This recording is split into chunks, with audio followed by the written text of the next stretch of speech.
Welcome to Coached Soul, a podcast for a better you. Here's your host, Steve Hudgens. Hey, welcome back to the show. I'm Steve, your host. I'm a licensed professional counselor here in Tulsa, Oklahoma. This podcast is about how to be a better you. Sometimes we interview a variety of people to help you to look at things from a different perspective. Last time we talked about fear and understanding fear in relationship. And one of the things I really want to hone in on is how to fight fair. And that's a touchy subject sometimes because we think, we all fight fair. It's just the other person. Not really. And here's why. When you think about growing up, you are conditioned by your family's behaviors and how they fight or don't fight within the family. For example, if you have siblings that are always fighting, then you either learn how to fight or not to fight. You watch your parents, you watch other people growing up and how they resolve conflict or discord. But let's throw in the mix of some trauma. As we get older as an adult, how does trauma affect people? And when I say trauma, there are two different types of trauma. I call them big T and little t. So when we think about trauma, the big T are things like a sudden death. A disruption in the family of the primary caretaker has been taken away. Maybe there's a physical assault, a sexual assault, a bad car wreck. These can be considered big trauma that sometimes can lead into PTSD. Now there's little trauma. Little trauma are things like a parent constantly yelling at a child. Yes, that's considered emotional abuse because you're yelling at a child. And I hear sometimes parents say, well, that's the only way I know how to get things across to them, by yelling. Well, your yelling has become ineffective because the lack of consistency and providing consequences and following through doesn't help either. That's another topic for another discussion. But what I want to get at is, how does trauma affect each person? Now, we're human beings. We're not robots. So there are no manuals of how to raise a child, unfortunately. So when you begin to think about how do we fight, it's sometimes in how we explain or come across in a message. Somebody can say, I can help you with baking if you need some help. When the coworker brought in some bread and it was dry. And so instead of saying, I can help you, maybe you can say, hey, I throw a little sour cream in my bread sometimes. You might want to try that. But it's how we deliver the message is what causes the trigger points within the other person. And when you think about the hurt that you might have, how much hurt does your spouse or that other significant other have about you? And it doesn't necessarily have to be in relationships in that regard, because you think about your coworkers, your boss, people that you interact with on a daily basis, they have hidden hurts too. Just like going into Walmart and you're talking to that cashier.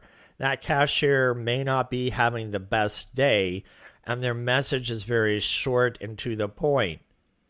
If we would just take the time to go behind the message and say, it sounds like you're really having a tough day.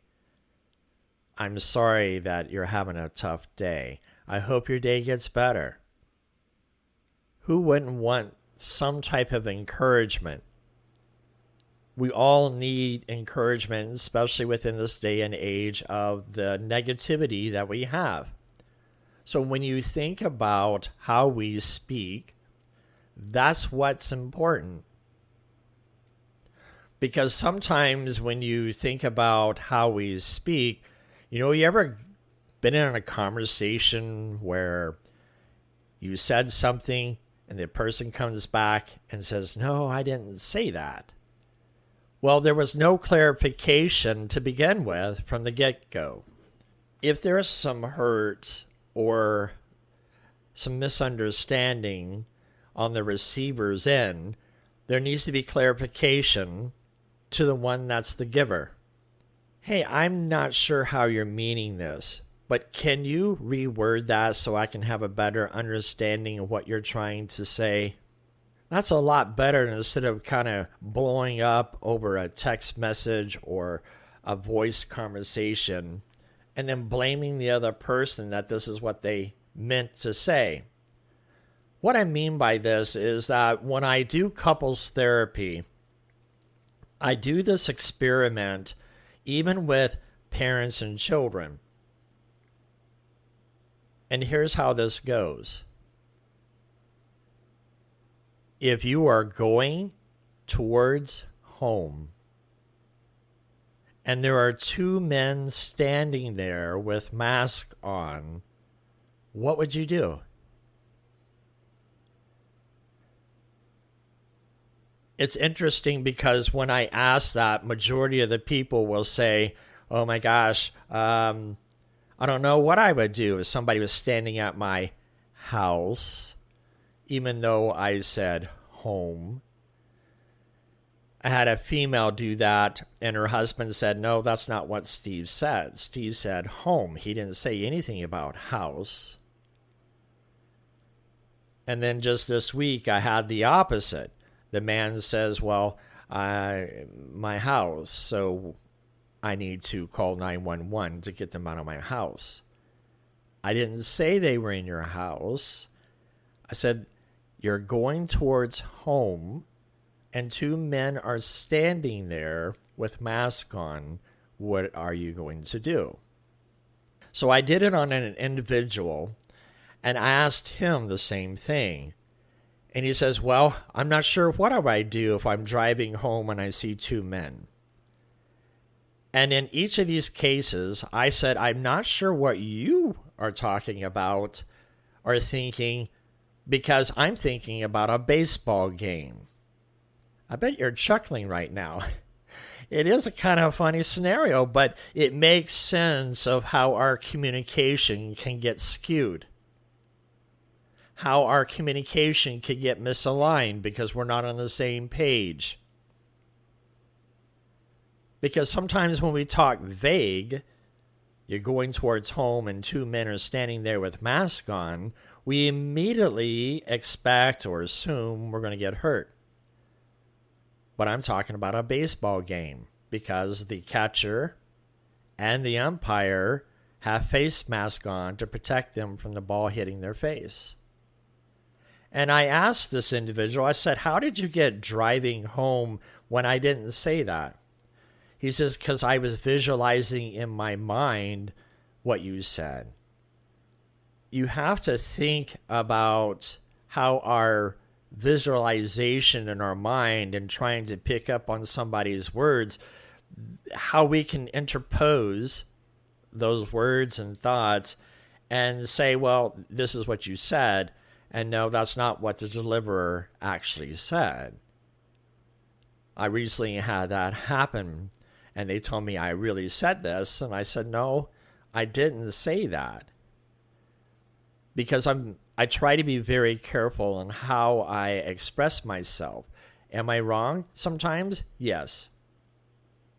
But I know without a shadow of a doubt, because I know how meaningful a certain phrase may be, I'm very careful how I deliver it. So what I'm sharing with you as a couple, a relationship, things as a boss, or whatever your relationship might be with others, is to be careful how you deliver the message. Yes, we live in a society that we are instant. We want instant information. But look how much instant information has gotten us into trouble. For example, the COVID. How many times have they said something and then backtrack and said, no, this is not accurate information? We get too quick, too fast in our thinking and presume this is what the other person is saying. Now you add trauma to that. What if these individuals had trauma and I introduced this message that two men are standing there with masks on? Could they have interpreted that they really are going to get hurt? Well, sure, because it's based upon their experience. In a conversation of being able to say, hey, two men are standing there, there should be some clarification. Well, are you saying that these men are, what type of mask are they wearing? And that's even difficult because if I said they were wearing a protective mask, you can assume maybe a N95 type mask, a surgical mask, a gas mask. There's all kind of masks out there. And instead of going for a tit for tat, the messenger needs to be able to be more specific. But if the receiver is still confused, we both need to go back and forth until we understand. And one of the things in couples that I try to help with is understanding the message. Taking the time to be able to look past somebody. And that goes, somebody's hurt. And that goes back to the last podcast about fear. Fear invokes certain emotions in the relationship. If we can learn how to remove fear, then our communication level will be much better. And we have to be careful about people's reactions. When somebody expresses or a way of reverberizing, for example, well, this is a lot of information for me to take in, and somebody says, well, I'm sorry, that's too much. It is the same thing. You're just putting it into your own words of how this is being receptive. And that's not accurate. Then you try to go back and forth until that information is correct. But to blow up because you feel like that other person is not listening, that's not the case. Because you think about how they shared something with you, and it could be trauma-based with him. Because who knows if this person had a spouse that was very abusive and trying to suppress and oppress their thoughts and feelings about this is how they should feel. So they're going to become more reactive in their trauma. Trauma has a way of affecting how you see things. Well, Steve, what do you mean by that? The only way that I can explain how trauma works in the brain is by a couple who would have breakfast every morning at their dining room table in their house, and they have this big picture window that they're able to look out, and they can see their neighbor's yard. Well, his wife would come in and explain to her husband, oh, look, she's out hanging her laundry again on the clothesline, and it sure is spotty. It's dirty. She would do this kind of day in and out every time that her neighbor would hang her laundry. Well, one morning she comes in and smiles and pokes at her husband and say, hey, honey, look out the window. She finally figured out how to clean her dirty laundry. Her husband chuckles and says, no, dear, I just washed our windows this morning. It's about perception. If there's trauma, you're looking through a window of trauma. And you ever hear of a narcissist or someone say, well, it's your fault. You're the one to blame. If you just hadn't. It's because they're looking through the window of a trauma and they're projecting their hurt onto you. And that lady's laundry has been cleaned the entire time. So when we get into arguments, we have to be aware of the situation that's going on. I know this person had trauma. Growing up, there's trauma, and you attract a husband or a spouse or a wife that is physical, verbally, emotionally hurtful, and you haven't really worked on the trauma. It's like pouring salt in a wound. You're messing with the splinters. It's triggering. Remember, that goes into the last podcast about landmines. And that's what happens, is landmines. And, when we think about landmines, they become explosive. And we don't know what a landmine looks like. For example, there was a guy that I knew that was married and was in a blended family situation. He told me he just gotten some coffee, came home, walking through the garage door, and his stepdaughter bumped into him and the coffee went over his hand. And he says, "Please be careful and watch what you're doing." Stepdaughter looks at him and says, "You don't have to tell me what to do. You're not my father." So yeah, he becomes angry. Starts walking towards the front door to open it to give the coffee to his spouse. And her daughter comes running up and says, "He bumped into me."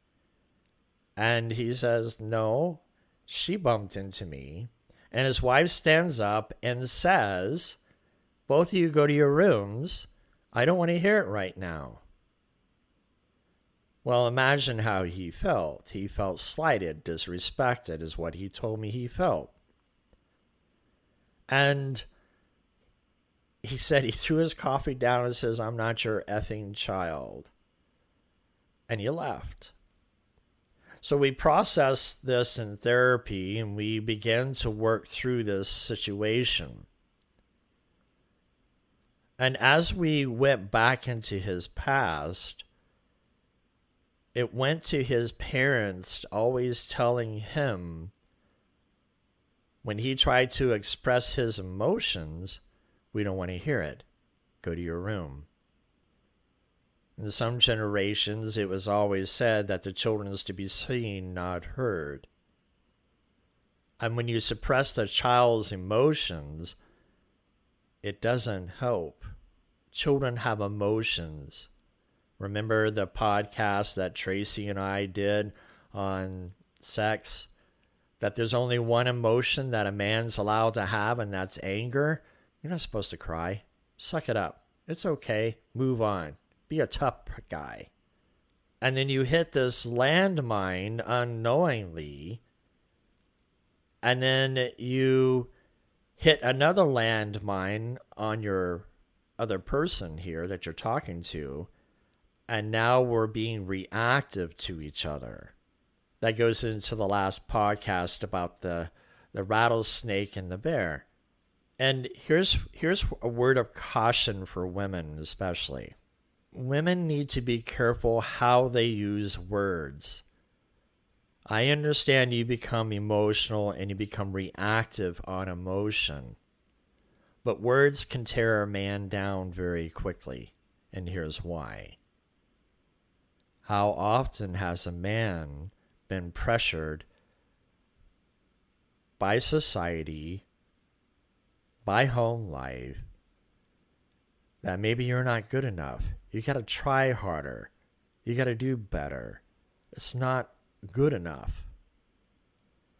And so the man internalizes and thinks that anything he does is not good enough. Majority of the men that I do counseling with, that's how they feel, that they're not good enough. And when a woman starts in on him, he goes into his mind and thinking that he's not good enough. Now, just because I caution the women doesn't mean I'm speaking to the men either. Men need to do the same thing. It's about tapping into your emotions. because as men, we've been taught not to tap into it. Well, that's how a woman becomes intimate with a man, is by tapping into the emotion side of a man. And when a man becomes a bear, it frightens her. And now we're poking at each other because we have a conditioned past on how to fight. Then you add trauma. And remember, trauma suppresses you. And it doesn't help. And so we have to work through trauma. We have to be able to come and work through fighting fair. And that's going to be the next topic, is about how do we fight fair with one another? Because here's the thing. If we would take time to recognize our feelings, remember that's how our body feels. When our stomach gets in knots, that's a warning sign that something doesn't feel right. It's recognizing where you are in the moment, and sometimes that's hard to do. But just like going to the gym, it's going to be hard at first until you start working out the soreness. And fighting is because somebody's expectation hasn't been met. Or we stepped on a landmine and we're saying, ouch, that hurts. But if that other person becomes reactive, well, we just stepped on their landmine too. A healthy person will apologize whether it's their fault or not. And if somebody can't apologize whether it's their fault or not, that's indicative of trauma, because it's a form of control, just like silent treatment when fighting is a form of control. That becomes abusive because research has shown that silent treatment is like receiving a concussion in a car wreck. It causes physical pain as well. So I hope in this podcast that we were able to understand how fights can begin, because it deals with conditioning of our behavior as we grow, and then the big T or little t traumas that hit us, and then the hidden landmines that we step on one another. It all starts about how do we speak, and sometimes that's difficult because we're being human beings and we're going to speak how we speak. And when I ask somebody to say, hey, I just like sometimes to have my feelings validated, doesn't mean that you're trying to tell the other person how to talk. You're setting a healthy boundary in how you want to be treated. So think about looking past that person's actions or words. If we can give the other person the benefit of the doubt, that helps to be able to facilitate a playing ground that feels safe.